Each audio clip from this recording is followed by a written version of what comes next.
પૂર્ણ થયા બાદ ડેમોલેશનની કાર્યવાહી કરવામાં આવી।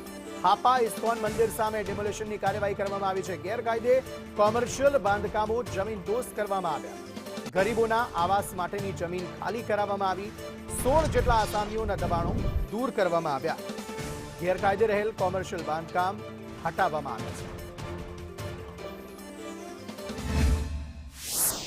જામનગર શહેરમાં ચૂંટણી બાદ ફરી એક વખત મનપા દ્વારા ડિમોલિશનની કામગીરી શરૂ કરવામાં આવી છે। તમે જોઈ શકો છો કાલ જામનગરના હાપા વિસ્તારમાં જે અનલીગલી જે કારખાના છે તે સાથે સાથે માર્બલના કારખાના હતા, તો સાથે સાથે ગેરેજ હતા, તે અનલીગલી કારખાના છે અને તે જગ્યા ઉપર જે દબાણ કરવામાં આવ્યું હતું તેને દૂર કરવામાં આવ્યું છે। આપણી સાથે કોર્પોરેશનની જે ટીમ છે, અધિકારી છે, તેની સાથે વાત કરીએ। શું કહેવા માંગો છો સર, કેટલું દબાણ હતું અને હાલ અત્યારે આપણે શું કાર્યવાહી કરવામાં આવી રહી છે?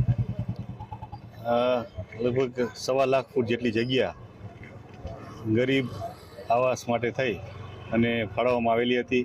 એની અંદર 16 જેટલા આસામીઓ દ્વારા દબાણ કરવામાં આવેલું હતું। એ દબાણ દૂર કરવાની હાલે કાર્યવાહી ચાલુ છે। કેટલા સમયથી નોટિસ આપવામાં આવી હતી કે અનલીગલ ધ્યાને આવી, તો શું કહેશો સર?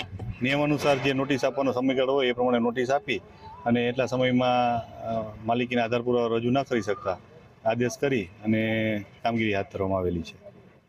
તો જે પ્રકારે વાત કરવામાં આવી તો જે જામનગર મનપા દ્વારા શહેરમાં વહેલી સવારથી જે જેસીબી છે, જે હિટાચી છે, તેના દ્વારા વહેલી સવારથી જ આ સ્થળ ઉપર આવી અને બુલડોઝર ચલાવવામાં આવી રહ્યું છે અને જે ગેરકાયદેસર બાંધકામ છે તે દૂર કરવામાં આવી રહ્યું છે।